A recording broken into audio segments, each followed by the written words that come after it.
Okay, so we keep talking about emissions. This is our emissions machine. Okay, I can't remember if this is 4 or 5 gas. I believe it's 5. At any rate, great little tool. We're gonna go ahead, just turn the scanner on and get moving here. There's our key on, engine off. Working on a 99 Buick Century here today. Well, that's good. Interesting. Anyway, yeah, so we're gonna have to flip down to 99. You may wonder why I'm using the Modus instead of the Tech 2. Biggest reason is because we need the battery charged. So let's see, automatic ID. Yes, we are working on a 99 Century. We want to work on the engine. We will take a look at codes. It's probably just going to have 1870 in it. Oh, it does have 300. Would you look at that? Okay. Probably because of the transmission slipping is why that's setting, if I were to be honest. Let's see. Oh, I know what it was. No, that was when we were playing with the EGR valve. Remember when I was showing you what it looked like? Okay, so let's go to engine data. Now, this is probably going to be one of the older styles. So what we're going to be interested in looking at here, obviously a bunch of stuff, but the biggest thing that I want to see right now is our heated O2 sensors, okay? So our heated oxygen sensors right here, and this damn sun makes it such a pain in the neck to do anything out here, but such is life, I guess. Okay, those are at 500 and 700. So I drove this from the street into the driveway, even though it's off right now, okay? So we may still be getting a little bit of stuff coming out of the cat, and that's why that reads, okay? I'm sort of waiting. I kind of want to see if these numbers are going to drop low or go high to indicate whether or not we've got computer controlled O2s or not, because I don't remember. This was about the year that they were switching over on some of the cars. The trucks followed later, but you can see that heated O2 sensor number 2, bank 2, is indicating almost 900, right? So it is indicating rich, so that would kind of make sense. Let's see. Air fuel ratio, the commanded for startup is going to be 10.4 to 1. Very rich, right? Okay. Injection pulse width is going to be 29 milliseconds. Long-term fuel trim, short-term fuel trim is 0 and 3. Fuel trim cell it wants to be in is number 2. Fuel trim learn is disabled because we're in open loop, right? Okay, canister purge is off. We are venting. EGR position should be 0, and that's what it says. Timing advance, etc., etc. So the biggest thing I was curious about was those O2s. And like I said, this one, the rear O2 is reading, and that's great. The front one, not so much just yet, and that's okay too. We haven't really started the car, and we don't really care about that just yet. So let's see. Let's see. We want to pin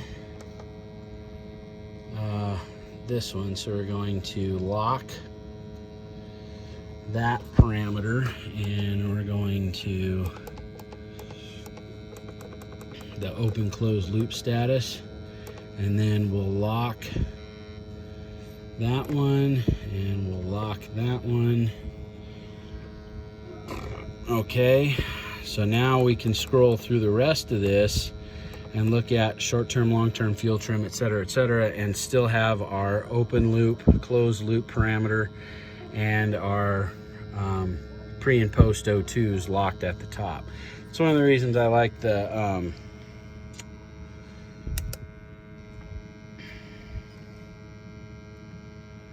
that's one of the reasons I like the Tech 2 better than the Modus, is that you can lock your entire screen if you really want to.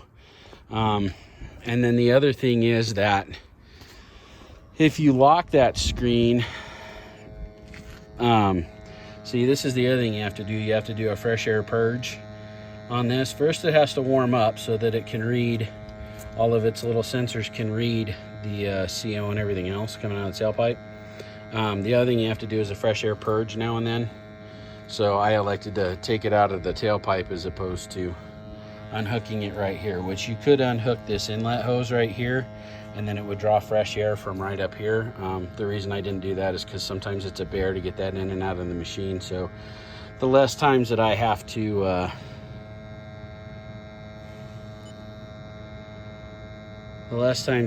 do that. There we go. See, now we're going to go ahead and read here in just a second.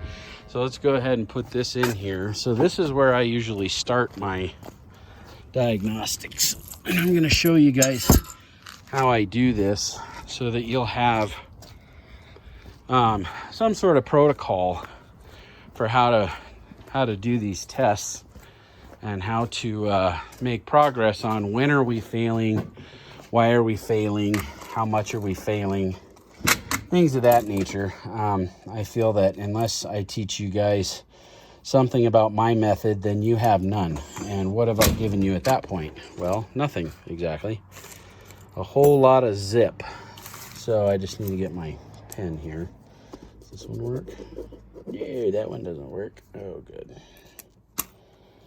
Let's see. My pencil works. Ta-da. We'll use the drafting pencil. So here's what we're going to do. We're going to take a piece of paper and we're going to make a couple of different columns on it, okay? So here's the thing. We're going to put idle and 2500, okay? And then because I did my own unthinking for me, okay, we're going to put HC, CO, CO2, O2, and NOx, okay? So at that point, we're going to watch for each of these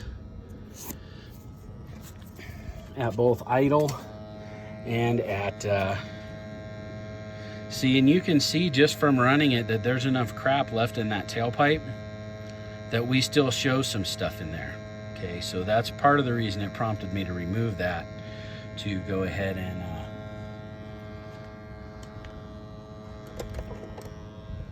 and do that zero, right? Looking for a better spot for the scanner so we can see it better. Oh, that may work. How's that? Oh, that'll work better. Not really. Okay, perfect. Well, you know, we tried. Okay, so we're still at open loop, and as you can see right here, we still have crap in the tailpipe, right? That converter and the rich mixture is still coming out, okay? So whether or not the converter's converting, I don't know. My guess is not, because it shouldn't be. It's not warm enough, okay? And the reason I say that is because we have 1.4% CO up here, and we also show 252 parts per million in hydrocarbons, okay? This is a percentage, this is parts per million, percentage, parts per million, okay? Now, the O2 is at 0. Now, the O2 is at 0 because we have nothing as far as oxygen left over because we're running a rich mixture because we're on cold start. Okay, that makes sense to everybody? I know we chatted about that. I hope we all remember that. But that's the reason. So we're not going to start to CO2 in this mixture until after we get it on the lean side, okay? And I'm going to show you that too. All right, so let's go ahead. So this is what some of the stuff I do, but one of the things that I do is I run the car at idle and I take a note, a few notes about how the car's running, okay, just at idle. So here's what happens right after startup, okay? It takes about 10-15 seconds for the car to pump the exhaust all the way to the back and for it to get all the way back up here to this emissions machine. So we're seeing some changes, but we're going to see some changes, yeah, right about now. And this is where it starts to get interesting, okay? So we're at about a little over 3% CO, right? And we're still climbing. We're over 1,000 parts per million hydrocarbons. Okay, so we're gonna go ahead and we'll make those notes right about here. So at idle HC we have about 800. For CO, right, we're writing all this down over here. For CO we have 5.2%, 14% CO2, which means we're doing a lot of burning. O2 is at 0, which is what we'd expect. NOx is at 99 to 100 parts per million, and AFR, we'll just make a note, AFR is 13.1, okay? Now if you look over here, oh good, there we are. All right, that's better. So over here, what we have is we have the O2 sensors cycling high-low just a little bit, right? They're not quite warm enough to do what they're supposed to do. But remember we talked about that heated O2 sensor number 2, that one's not gonna level off till the cat lights. Okay, so it's gonna go up and down until the cat gets lit, because its main function is to diagnose the cat, okay? So it won't do that till the cat's hot. Now what we're gonna do is we're gonna raise this up to 2,500 RPM. Okay, and we're gonna take another look at these numbers. You can see CO2 went up, okay, because CO has come down some, okay? HC has come down just a little bit, right? NOx is still very low. Now NOx is low because we're under 14.7 to 1, right? So we're gonna go ahead and raise this to 2,500 and hold it, and we'll see what happens.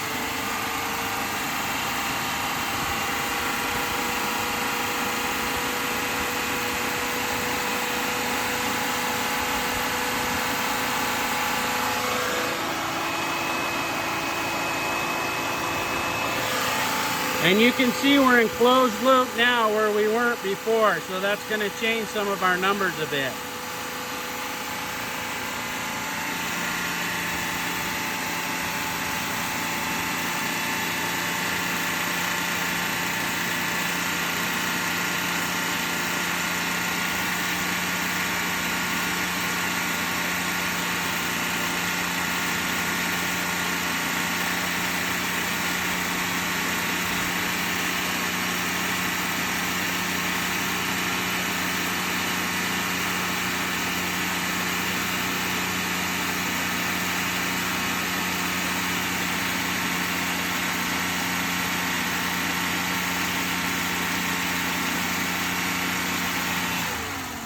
Okay, so it looks like we're going to stabilize right around 1.8, 250, 17, 0, and 41 with an AFR of 14 to 1.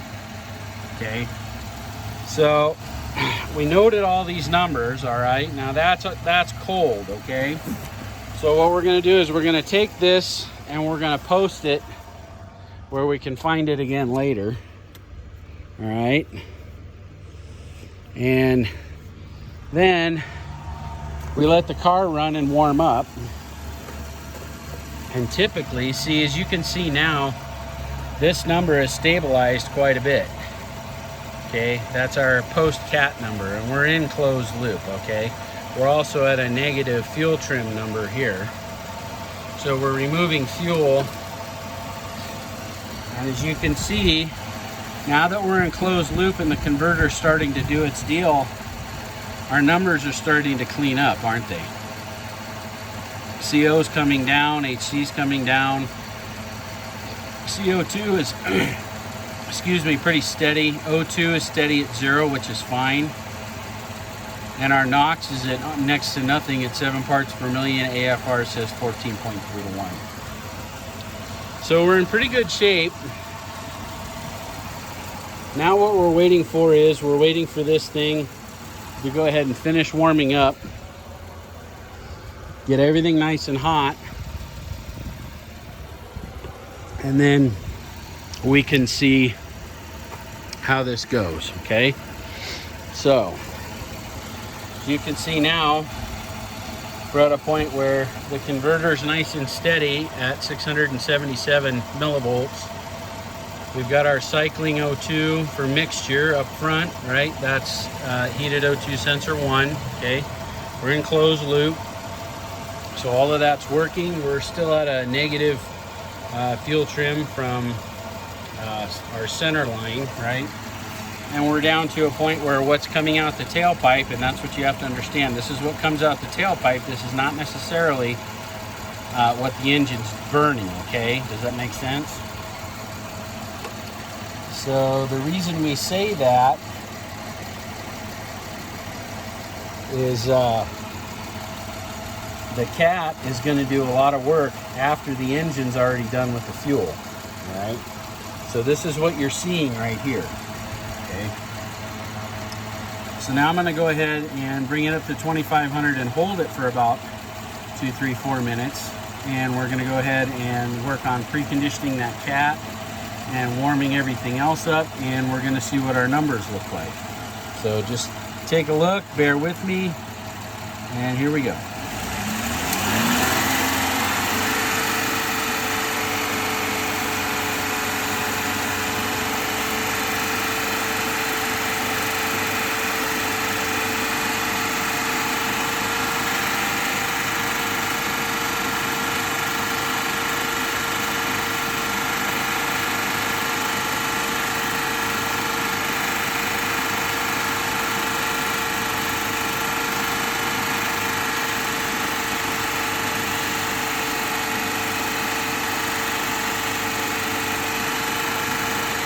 Okay, you saw that surge in NOx, and you've seen the AFR change up and down a little bit, and that has to do with how warm those combustion chambers are getting. And now we have to do a 0, damn it.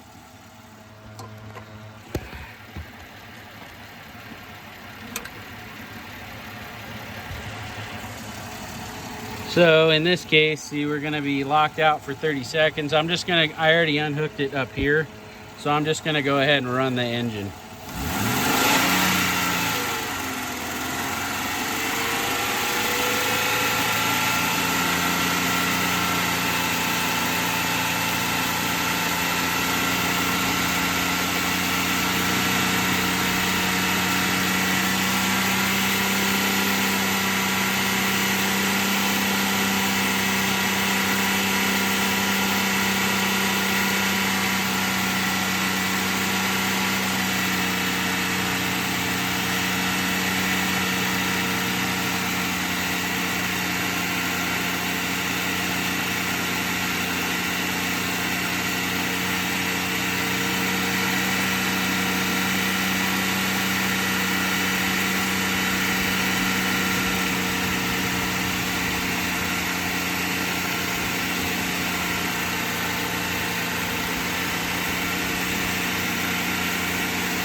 Alright, so I think we're probably about warm enough. We're going to go ahead and plug some of this back in and start getting some readings and see where we're at here. So this is idle, right? So we're going to go HC, CO, CO2, O2, and NOx. And we're going to do idle and 2500. Okay, that's going to give us our numbers for everything after stuff is hot, right? Okay, so now we have some different numbers, don't we? Okay, everything is working. You can see here that we're in closed loop. Everything's nice and stable. The front O2 is fluctuating nicely. The rear O2 is all locked down. Our fuel trim is nice and solid. Okay, so our CO is going to be 0, and our HC is going to be 0, and our CO2 is going to be 13%, and our O2 is going to be 0, and our NOx is going to be 2, and our AFR is going to be 14.7. Now let's run it up to 2,500 and we'll see what happens. We'll probably get a little bit of a bump after we accelerate, and then it'll settle down.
Okay, so what we saw was not too much change.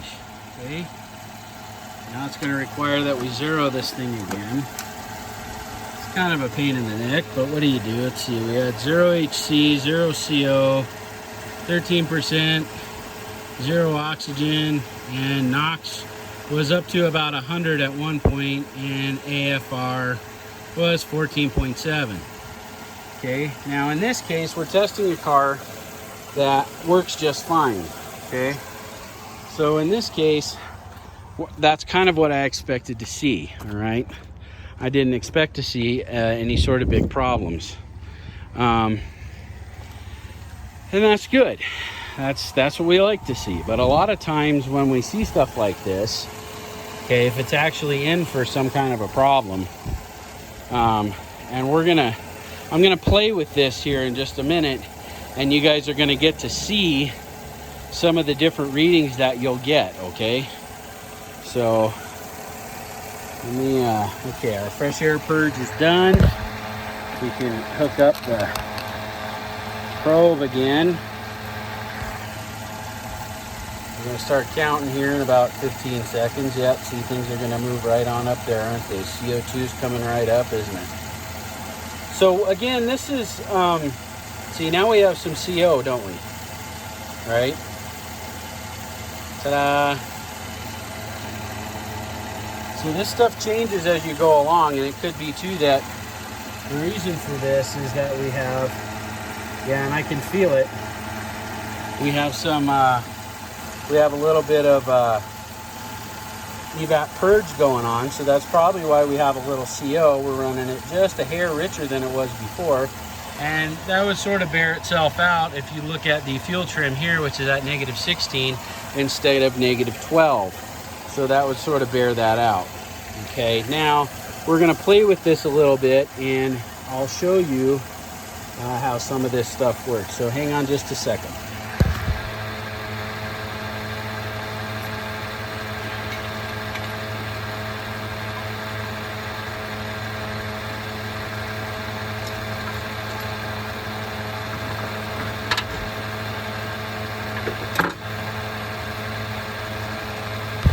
Okay, so the first thing we're going to do is we're going to go over here to the PCV,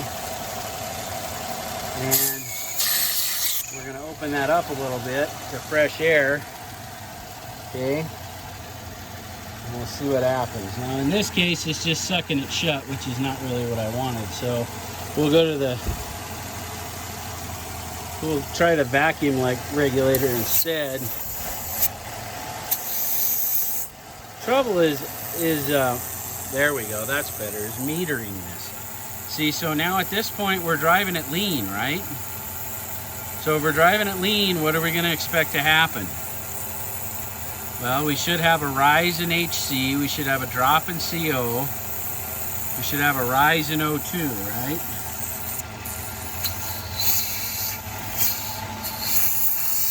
Okay, well, you guys can probably hear that. So right here is where it starts to get its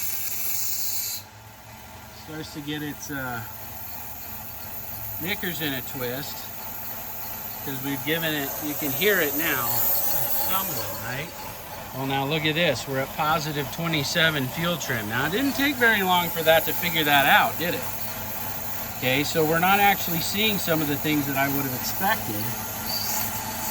Partly because the cat's lit. Okay, so what I just did was I just put that back on there and the car died because we were at what?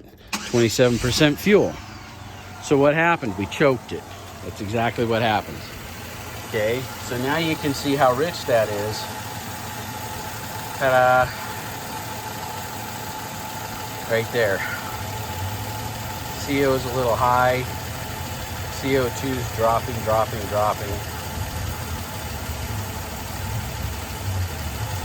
Got some NOx. It had an opportunity to pull some fresh air in is what happened. See, but now the CO is up around 4.4% and it's still climbing, right? 0.6. Okay, because it was, see, so we're all the way up over 1.5%. Now, if you look over here, what you see is negative 26 and positive 0.9, okay? So what happened was it learned some bad information, and then as a result, see, now we're up over 2%. Then we took away that air leak, and presto, now it's having to make a bunch of adjustments, right? Now, why are we not seeing any NOx? Because it's rich, that's why, okay? So, not entirely, I may need to open a bigger leak here. I really want to see some NOx out of this thing, but I'm not sure if we're going to be able to see that. So what I've done is taken the PCV mostly off of this thing. And you can see that CO is dropping. And now the PCV is all the way off of it. Now it does have a lot of authority. Ah, here comes the NOx. Look at that, see? So we're running it lean enough. See that AFR? It should be climbing, but it's only climbing to a point. So where are we at over here? So we're at 27%. So that's part of the reason, okay? We've lost two things. We've lost the we've lost the vacuum to the regulator when we do that, okay? Because it gets it essentially from the same source. So what happens is when we lower the vacuum inside the manifold, what happens? Well, we raise the fuel pressure, right? Okay, super.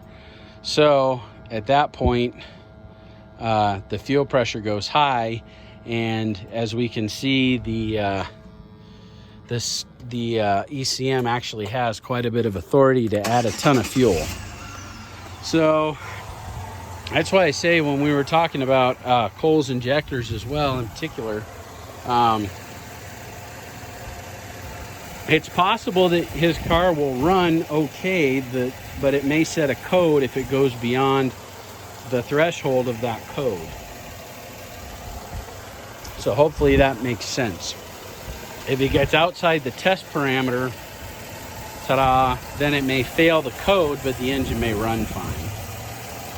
So at any rate, and now here it is again trying to figure its life out. Okay. And here we are at 0 and positive 7 for fuel trims, but you can also see we're in open loop, and that first O2 sensor is pegged out at rich, right? Which makes sense because over here we're running 3% rich or whatever, 4% even over here, and it'll take at least 30 seconds for this thing to go back into closed loop once you've had to restart it. So that's one of the things.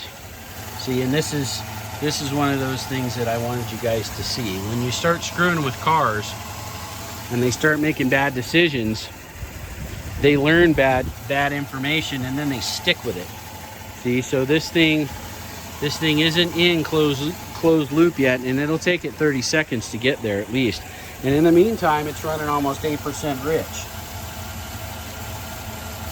Because we were talking about that keep alive memory and all that. Well, you saw when I first started it, it was at about 12% negative, right? Well, it's at 7% positive now, and we're in open loop and it just looks like it's just enabled the fuel trim learn, but it hasn't. It won't let it learn until it goes into closed loop. Okay, if that makes any sense. It's an interesting system. They say yes, we will enable it, but we're not actually going to do anything with it until we see that the ECM says it's okay to go into closed loop. See, now at this point we're running so stupid rich that we actually have HC failure as well, and that's going to happen if you have something that is that rich. It's going to fail for unburned fuel as well, because it has nothing that it can do to it, because right here all the oxygen's gone. See that? So we have a little bit of NOx, but not much. So let's see if this thing set a code, because I wonder if it did. No, not yet. We'll go ahead and clear the codes, and then we'll go back to data display, and we'll see what we have here.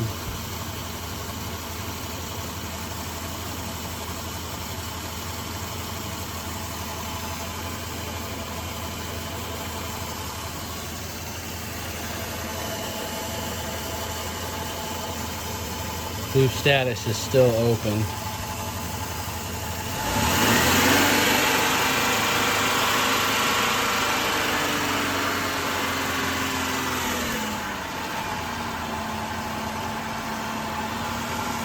My apologies if you guys can't see this. It's pretty awful. Here, that'll work better. Okay, now we're in closed loop. Now it says we're looking for 14.7 to 1, and now all of this stuff is falling, right? Now we're trying to get back to a normal running engine, because it's finally authorized that. So you can see the AFR is coming up towards 14.7 to 1. COHC is coming down. CO2 is coming up. We're in good shape. So it'll run till it gets its life back in order here. Okay, here's our short-term, long-term fuel trim. -3, -14. So we're kind of in the same neighborhood, right? Because we're still, if we go over here and feel the evap line, you can feel the tick, tick, tick, tick, tick from the purge valve. So that's still pulling that in. That's why we're down under 12%. So plus we just loaded up this cat. So we're gonna go ahead and blow it out a little bit.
Well, that settled down a little bit. When you flood a cat like that, it takes a little bit to blow it back out, and that rear O2 sensor was kind of up and down a little bit, but now we're stabilized around 700. That's that third PID down, and as you can see, this stuff is starting to come down again, back more where we want it. So at any rate, as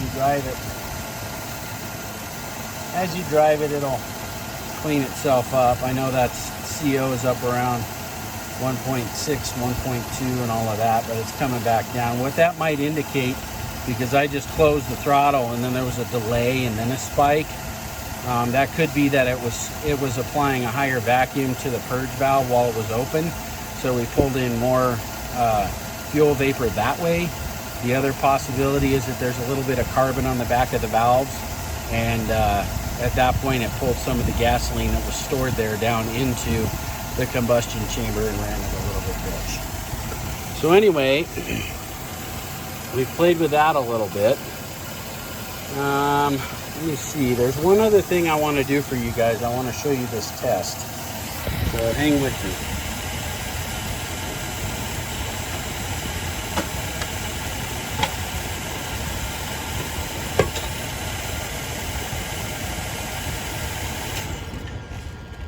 Okay, I did shut the car off. Now this test is something that I was going to show you guys when we got back into school, but we're not really going to have that opportunity. So we're going to do it like this. I'm going to insert the hose from this little guy. Remember our propane enrichment device? Well, we have a graduated scale here, okay? So this graduated scale lets us put a certain amount of propane through this hose into the booster hose and into the intake manifold, and only test the catalytic converter. Now, this is that test that I promised to show you out of this book, okay? So what we're going to do is we're going to come over here, closed loop multi-port emissions diagnosis, okay? So let's find our page. Okay, here we are. So turn on the gas analyzer. Yeah, we did that. We hooked it up. Okay. We ran it and we preconditioned the cat. Okay, so you run that at 2500 for about 3 to 5 minutes. Get everything nice and hot. Okay. Disable the ignition, disable the injectors, hold the accelerator to the floor, wide open throttle, crank it for 15 seconds. Okay, now we always crank it 15 seconds longer than that because it takes that long to get back up to the valve. Okay, now over here, while we're cranking it, we're supposed to add propane. So this right here is going to tell us at 3 liters, we add 8 of your SCFH, whatever that is. They haven't really made that super clear. Okay, so that's with a single converter, and that's with dual converter. Okay, so we have a single, we're going to go with this. So what I'm going to do to disable spark and injection pulse is just unplug the crank sensor, because without a crank sensor it won't ever start in ignition or injection. Okay, so then what we're going to do is we're going to put this, our little monitor, right over here where we can see it. Okay, and then we've got our propane enrichment device right here. Okay, and we're going to come inside the car and we're going to go ahead and crank it, and we're going to watch for the highest HC and CO2 readings within a pattern. Okay, so I don't know if you guys can see that. It's probably going to be easier for me just to run this test and then show you the results. All right, I'm going to go ahead and do it, so hold on.